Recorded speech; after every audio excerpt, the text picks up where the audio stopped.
Hi, thank you for your question. So there's a few reasons why I don't share my son in my videos anymore. But the primary reason is because I don't think a lot of influencer parents, and I'm including myself in that demographic, really understand the implications, like the real world consequences that can go with like sharing your child online. Like when I would share parts of our family that included like my child, like I just kind of felt like, this is our family. We have a lot of love. We have good vibes. I'm just sharing that with the world. You don't want to think about, any not so wholesome motives other people might have. And for me, really, to be honest, a lot of times that didn't even come into my mind because I was so, focused on the positive that it would bring. Like, I wasn't really thinking of like, I don't know. A lot of times you just you don't think like, is a creep watching that? You don't think of stuff like that.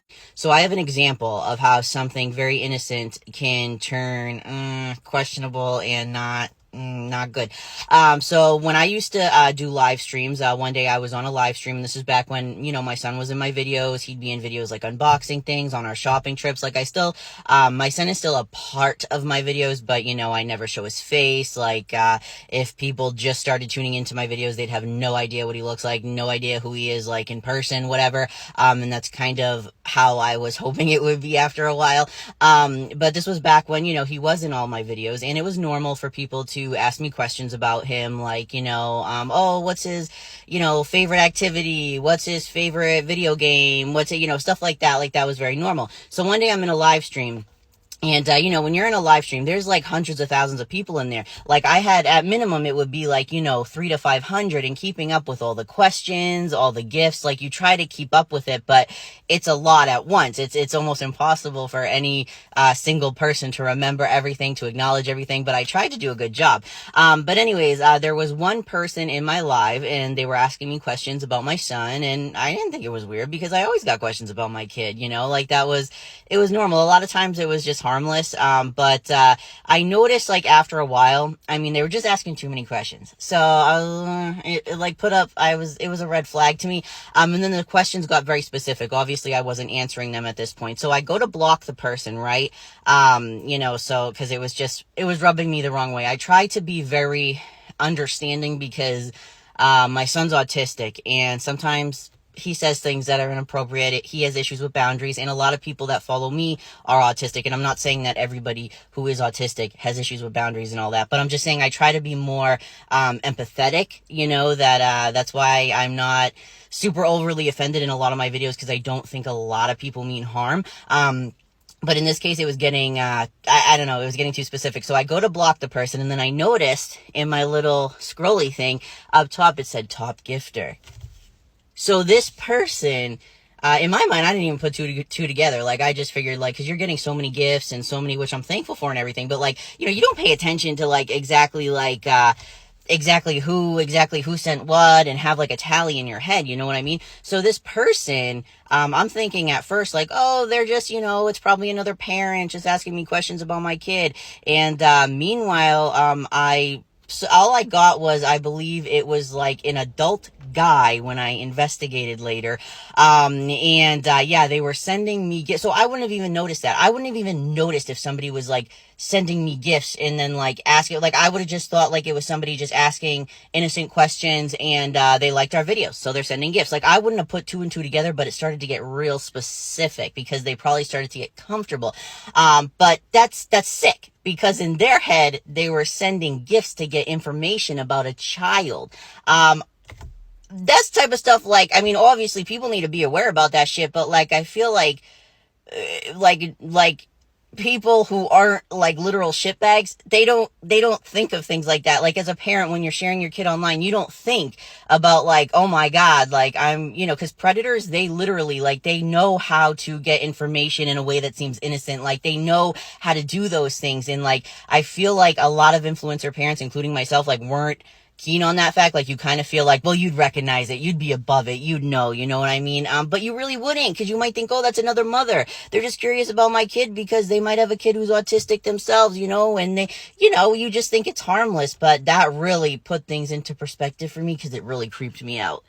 So another reason why I don't really show my son online anymore is the money aspect. I do want to say, and I'm sorry, but in a way, like when people are like, oh my God, people make money off their kids and blah, on TikTok, I can almost guarantee you, unless it's brand deals, they do not. TikTok doesn't pay a lot. Anyways, it did bother me a little bit because, TikTok, social media in general is something that it's important to me. It's like my hobby. My family knows it's my hobby. I feel like I worked so hard to build the following I have, and once I was sharing so many videos of my son, it was like my son had a following, which was on it. I mean, I'm not saying that everybody who, follows my son's crazy stories and stuff is creepy or anything. Obviously not. He's hilarious. He is a kid though. So I don't think he could quite grasp, sometimes I can't grasp, if I go to the store and I pretty much dress the same every day, but if I go to the store, say my kid has a meltdown in a store, and I'm always wondering, is somebody watching? To somebody who follows me, are they watching right now? Are they going to say something? I'm always worried about that. So imagine being a kid and not having an understanding of that, and then it all hits you when you're older and you're like, shit, you didn't even really have the mindset to say, if you're comfortable with being in a situation like that. But also because, this is my thing. Social media is my thing. And when my son's videos started to do really well, I'm so proud of him, obviously, because he's so funny and everything. But at the same time, it is kind of I don't want people to recognize me, just as a parent of my son. I'm very proud that I'm his parent, but I'm an individual person. And, I feel like over the past year or so, I've, I had a following before I even showed my son online, really. But, I've kind of shown that it doesn't matter if my son's in my videos or not, they're gonna go viral because I'm that motherfucker. You know what I mean? But I don't like situations where if kids were out of the picture, especially kids with disabilities or anyone with disabilities, I don't like this. I don't like when there's somebody with a disability who maybe would have trouble consenting to certain things. And I'm not saying every disabled person does, but there are situations where consent, is a gray area with some people with disabilities. And I don't like that if some family members did not have that person with a disability, they would have nothing. That's not cool. I don't like that. I don't like that. I get being a caregiver can be consuming, but for one, you need to keep your individuality for yourself, but also because it's not fair to the other person, you know what I mean?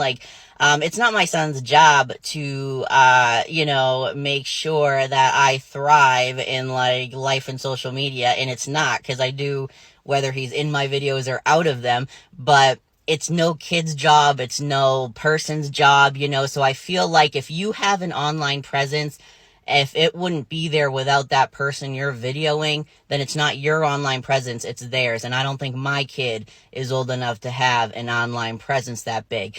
We already discussed, when he gets older, if he's, what age he's going to be allowed online, how supervised it's going to be, things like that. Because, my son is very creative and I am so proud of him. And, I want him to be, if he wants a following, he should be able to have that. But money-wise, I don't want it to be on my name.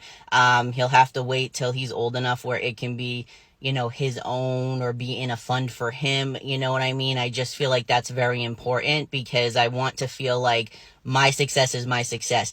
And I have shown that in, the fact that I keep a following, I keep traffic with or without my kid. So yeah, that's a 411 on that. I hope you're having a great day.